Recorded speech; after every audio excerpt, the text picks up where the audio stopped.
নমস্কাৰ বন্ধু বান্ধৱীসকল, কেনেকুৱা আছে? ভালে আছে নিশ্চয়।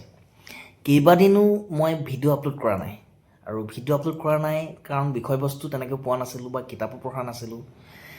আজি এখন কিতাপ পঢ়ি সামৰিলোঁ আৰু কিতাপখন পঢ়ি কিছুমান অনুভৱ হ'ল। সেই অনুভৱবিলাকে মই আপোনালোকৰ লগত কথা পাতিবলৈ ভিডিঅ'টো প্ৰস্তুত কৰিলোঁ।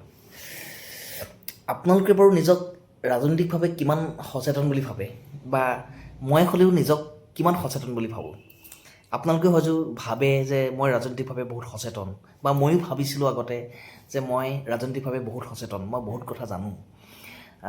আজি বৰ্তমান প্ৰেক্ষাপটত যিবিলাক সামাজিক মাধ্যমত বাক বিতণ্ডা দেখা যায়, ইজনে আনজনৰ বিৰোধিতা কৰে, ইজনে আনজনৰ বিৰোধিতা কৰে, নিজৰ আদৰ্শটো শুদ্ধ বুলি বিবেচনা কৰে।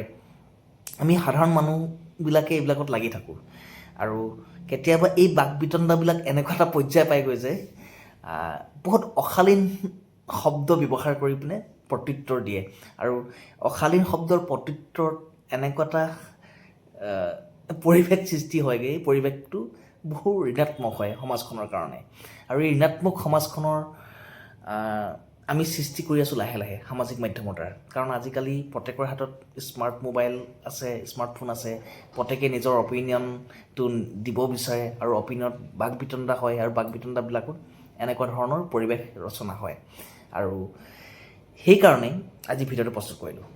যেতিয়ালৈকে মই কিতাপ পঢ়াৰ আৰম্ভ কৰা নাছিলোঁ, আগতে ইমান কিতাপ নপঢ়িছিলোঁ, কিতাপ পঢ়াৰ আগতে মই ভাবিছিলোঁ যে মই ৰাজনৈতিকভাৱে বহুত সচেতন আৰু তেনেকুৱা বাক বিতণ্ডাবিলাকত ময়ো ভাগ লৈছিলোঁ।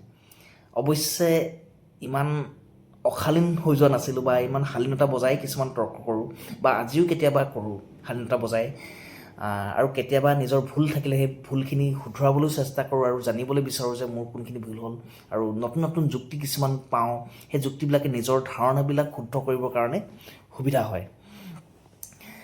তেনেকৈ পাৰ হৈ আছিলে আৰু এতিয়া লাহে লাহে যেতিয়া কিতাপবিলাক পঢ়িছোঁ আমাৰ জাতি গঠন প্ৰক্ৰিয়াৰ সম্পৰ্কে বা ৰাজনৈতিক কিছুমান কিতাপ বা ৰাজনৈতিক কিছুমান সমালোচনা বিশিষ্ট ব্যক্তিৰ, বুদ্ধিজীৱীসকলৰ বা ৰাজনৈতিক সম্পৰ্কে লিখা কিছুমান উপন্যাস বা তথা কিছুমান বহু ধৰণৰ কিতাপ কিছুমান পঢ়ি এনেকুৱা ভাৱ হয় যে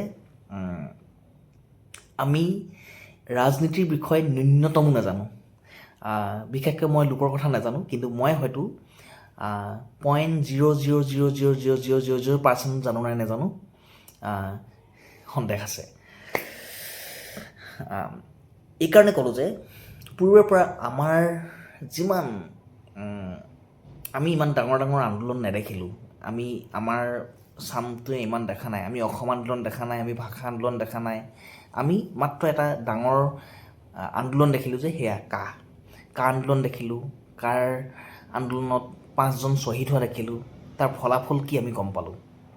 তেনেকৈ আমাৰ পূৰ্বৰ ব্যক্তিসকলে, আমাতকৈ জ্যেষ্ঠসকলে অসম আন্দোলন পাই আছে, তাৰো কিছুমানে বেছি জ্যেষ্ঠসকলে ভাষা আন্দোলনো পাইছে। তেওঁলোকে ইয়াৰ বিষয়ে সঠিকভাৱে জানে যে প্ৰেক্ষাপটবিলাক কেনেকুৱা আছিলে। আমি যিহেতু কা আন্দোলনৰ প্ৰেক্ষাপটটো গম পাইছিলোঁ, আজিৰ প্ৰেক্ষাপটত কা আন্দোলনটো বিশ্লেষণ কৰিলে আমি যি অনুভৱ কৰোঁ যে আমি কি হেৰুৱালোঁ, কি কি ঋণাত্মক হ'ল, যোগাত্মকত কি হ'ল, আমি এটা অনুমান কৰিব পাৰোঁ। তেনেকৈ এটা অনুমান আজি মোৰ এই কিতাপখন পঢ়ি পিনে হ'ল যে আমি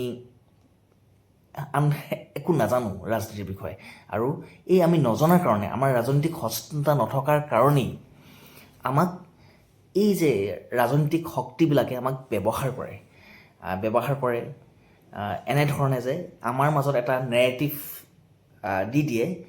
সেই নেৰেটিভবিলাকৰ আৱেগত আমি উটি ফুৰোঁ আৰু উটি ফুৰি আমি নিজক কেতিয়াবা নষ্ট কৰোঁ, নিজকে বলিদান দিওঁ বা নিজক শেষ কৰি দিওঁ কেতিয়াবা। কিন্তু এই শেষ কৰি দিয়াৰ প্ৰেক্ষাপটত কাৰো শেষ নহয়, কাৰো নষ্ট নহয়। ৰাজনৈতিক দলবিলাকে তাৰ পৰা মুনাফা লাভ কৰে, কিন্তু বলি হ'ব লগা হয় আমাৰ নিচিনা সাধাৰণ পৰিয়ালৰ মানুহবিলাক। তেনেকুৱাই কাহিনী এখন পঢ়িলোঁ। কাহিনীটো হৈছে মৰে অসম জীয়ে কোন, ৰীতা চৌধুৰী বাইদেউৰ কিতাপ। আপোনালোকে জানেই ৰীতা চৌধুৰী বাইদেউৰ মই কিতাপ বহুত ভাল পাওঁ আৰু তেওঁৰ কিতাপবিলাক গৱেষণামূলক হয় সাধাৰণতে। আৰু এই কিতাপখন পঢ়াৰ আগতে মই মাকামখন পঢ়িছিলোঁ। মাকামখন সাংঘাতিক ধৰণৰ ভাল লাগিলে। মাকামখনৰ সেই সময়ত চীনৰ পৰা যিসকল চাহ খেতিৰ বাবে আনিছিলে ভাৰতলৈ ব্ৰিটিছ চৰকাৰে, আৰু সেই মানুহখিনিৰ কাহিনী ইয়ালৈ অনাৰ পিছত যেতিয়া এই কাহিনীটো পঢ়িলে আপোনালোকে গম পাব, পঢ়ি ল'ব। তেওঁৰ ইমান এটা মানে বিশ্লেষণাত্মক আৰু সাংঘাতিক ধৰণে ৰিচাৰ্চ কৰি পিনে যি লিখিছিলে বাইদেৱে, পঢ়ি ভাল পালোঁ। আজিও মই পঢ়ি শেষ কৰিলোঁ, কালি ৰাতি শেষ কৰিলোঁ মৰে অসম জীয়ে কোন। কিতাপখন বাইদেৱে লিখিছে অসম আন্দোলন সম্পৰ্কীয়। তেওঁ অসম আন্দোলনত কেনেকৈ জড়িত হৈ গৈছিলে, জড়িত হৈ তেওঁ কি সন্মুখীত হ'ল, তেওঁ কি ধৰণে ভাগ লৈছিলে, ভাগ লোৱাৰ ফলশ্ৰুতিত তেওঁ কি পালে, তেওঁ কি ধৰণে পুলিচ CRPFৰ পৰা পলাই ফুৰিব লগা হৈছিলে, অসমৰ বিভিন্ন ঠাইৰ পৰা ইঠাইৰ পৰা ইঠাইলৈ, ইঠাইৰ পৰা ইঠাইলৈ ফুৰিব লগা হৈছিলে, ঘনাই ঘনাই ঠাই সলাব লগা হৈছিলে। এই গোটেইখিনি কথা তেওঁ বৰ ধুনীয়াকৈ লিখিছে। আৰু তেওঁ কেনেকৈ কিমান দিন জেলত আছিলে, জেলৰ পৰিৱেশ তেওঁ বৰ্ণনা কৰিছে। আৰু বৰ্ণনা কৰি লগতে তেওঁৰ সেই সময়টোত আন্দোলনখনত জড়িত ঘটনাবিলাক কেনেকুৱা হৈছিলে, তাৰ কি ঋণাত্মক ফলশ্ৰুতি হ'ল, কি যোগাত্মক হ'ল, আৰু তেওঁ কি হেৰুৱালে, অসমীয়াই সেই আন্দোলনবিলাকত কি হেৰুৱালে, সেইবিলাক ধুনীয়াকৈ তেওঁ বিশ্লেষণ কৰিছে। আৰু তেওঁ কৈছে যে, তেওঁ নিজে কৈছে আন্দোলন এটা কৰাৰ সময়ত পতাকাৰ তলত থকা মূল নেতাসকলৰ মুখ নে মুখা সেইটো তেওঁ অনুমান কৰিব পৰা নাছিলে সেইটো সময়ত। তেওঁ সেই আৱেগিক হৈ পিনে কম বয়সীয়া ছোৱালী আছিলে, তেওঁ যিহেতু 20 বছৰমান বয়সত তেওঁ আন্দোলনত জঁপিয়াই পৰিছিলে। আন্দোলনত তেওঁ আৱেগিক আছিলে। তেওঁ ভাবিছিলে জাতিটোৰ কাৰণে কিবা কৰোঁ, সমাজখনৰ কাৰণে কিবা কৰোঁ, নিজৰ জাতিটো বচাবৰ কাৰণে আন্দোলন কৰোঁ, সাংঘাতিক ধৰণে তেওঁ জঁপিয়াই পৰিছিলে আৰু পূৰা তেওঁ এক্টিভ আছিলে। এক্টিভ হোৱাৰ ফলশ্ৰুতিত আজি অসম আন্দোলনৰ ফলাফল কি হ'ল আমি গম পাওঁ। বাইদেৱে সেইখিনি কথা ইমান ধুনীয়াকৈ লিখিছে, আৰু তেওঁ কি ধৰণে কি কথাত তেওঁ এতিয়া আজিকালি তেওঁ ৰিগ্ৰেট ফিল কৰে, তেওঁ অনুশোচনা হয় তেওঁ কি কৰিলোঁ, আৰু ভৱিষ্যত প্ৰজন্মইও যে আমি কি কৰি আছোঁ, আৰু বৰ্তমানে আমি ই চৰকাৰৰ দ্বাৰাই হওক বা বিৰোধী পক্ষৰ দ্বাৰাই হওক, ৰাজনৈতিক শক্তিবিলাকৰ দ্বাৰা নিৰ্মাণ কৰা কিছুমান আৱেগৰ বশৱৰ্তী হৈ আমি কেনেকুৱা ধৰণৰ কাম কৰোঁ, নিজক অনিষ্ট কৰোঁ, সমাজখনক অনিষ্ট কৰোঁ, সেই কথাবিলাক বাইদেৱে মৰে অসম জীয়ে কোন নামৰ কিতাপখনত বহুত ধুনীয়াকৈ বিশ্লেষণ কৰিছিলে।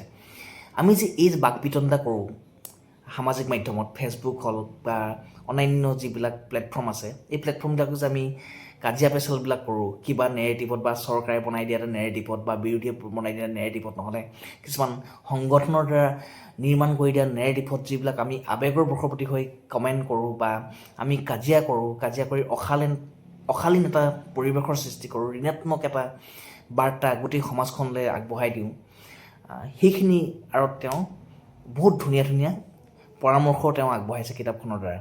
তেওঁ যিহেতু সক্ৰিয়ভাৱে জড়িত আছিলে, তেওঁ কি পালে কি নেপালে কিতাপখনৰ দ্বাৰা বৰ ধুনীয়াকৈ তেওঁ লিখিছে। আৰু তেওঁৰ এই শক্তিশালী লেখাবিলাকে মোক অনুপ্ৰাণিত কৰে, আৰু কিতাপখন পঢ়ি সঁচাই মোৰ ভাল লাগিলে। আপোনালোকেও কিতাপখন পঢ়িব পাৰে, আৰু আপোনালোকেও নিজৰ ৰাজনৈতিক দৰ্শন কেনেকুৱা উচিত আৰু কেনেকুৱা কিন্তু সাৱধানতা ল'ব লাগে, আমি আৱেগৰ বশৱৰ্তী হৈ কৰিবলৈ গ'লে আমাৰ কি অনিষ্ট হ'ব পাৰে, কিতাপখন পঢ়িলে আপোনালোকে ভালকৈ গম পাব। ধন্যবাদ।